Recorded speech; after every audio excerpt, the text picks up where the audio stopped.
امروز با تشبث مقامات اجرایی حاکمیت دولت شهر خوجند جهت اجرای امر پرزیدنت جمهوری تاجیکستان در بینای سوخجیان دور شهری آزمون جمهوری تاجیکستان وطن عزیز من آغاز گردید. آزمون جمهوری تاجیکستان وطن عزیز من با مقصد دریافت استعدادهای نوی ساحه صنعت، رشد منماده ملکه و مهارت کسبی آنها، بلند برداشتن مقام و مهارت کسبی، تقویت بخشیدن به کسبیت بلند هنر اجرا کنندگی و ایجادی اثرهای نوی موسیقی، دریافت بهترین نمونه‌های آهنگ و سرودهای ترنمگری دستاوردهای زمان استقلالیت دولتی می باشد. زیاد از 200 نفر خواهش اجرا کردن داشته بودند. ما توانستیم که 40 نفر بهترین ها رو، یعنی که آنها می توانند یک رقابت پذیری داشته باشد، استعداد آنها، هنری آنها و هیئت حکمان آنها را نتیجه برداری کرده توانسته باشند. و امسال نیز بسیار یک چهره های نو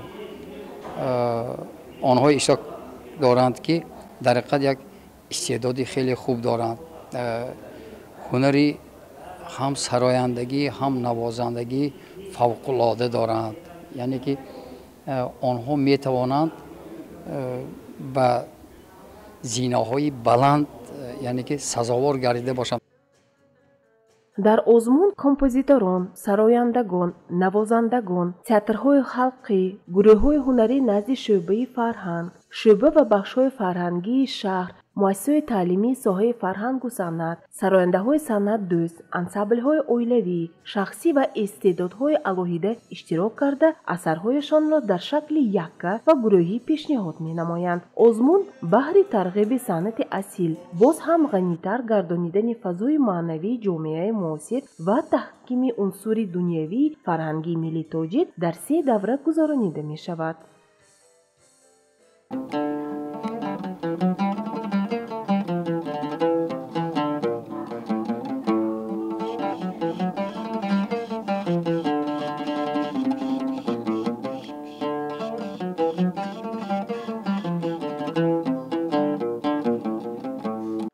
این اسباب موسیقی را که پیش از میلاد ساخته شده است بربط مینامیدند که معناش مثل مرغابی. در حقیقت شکل اسباب با مرغابی که در آب شنا میکند شباهت دارد. در عصر هفت بربط را اوت مینامیدند، درخت سیاه که از آن ساخته شده است. موافق محضهای دیگر اوت بر معنای عید، تماشا، شادمانی می باشد و منابع دیگر اصطلاح بربط را به نام اساسگذار افسانوی فرهنگی موسیقی خلقهای آسیای میانه و ایران، آهنگساز و موسیقی‌شناس بربط مروی که در دربار حاکم ساسانیان خسروی پرویز کار میکرد ارتباط میدهند. در آزمون این یگانه نامر موسیقی با صدای اسباب موسیقی اوت می باشد.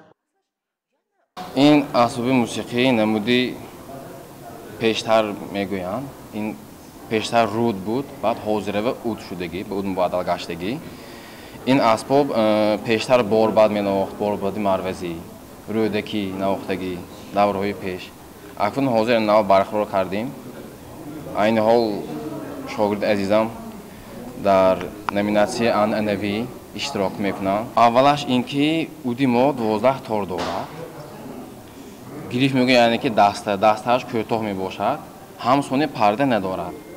این باید طلبه باید عضو شنواییش خیلی خیلی خوب باشد که برای که این رو فقط گوش کرده نواختن ممکن، چون که این پرده ندارد. رباب پردهش هست، 2 تار پرده دارد.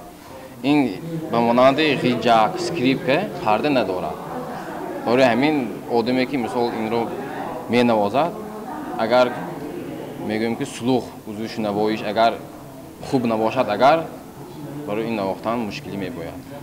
باری اول در آزمون جمهوری تاجیکستان وطن عزیز من رسامان و دیزاینران اشتراک میکنند. این تغییرات امسال به نظامنامه آزمون وارد گردیده است. در این 2 نامینه نیز مثل دیگر نامینه های آزمون اشتراکچیان از روی سن و سال، یعنی از 12 تا 17 ساله و از 18 تا 40 ساله اشتراک کرده میتوانند.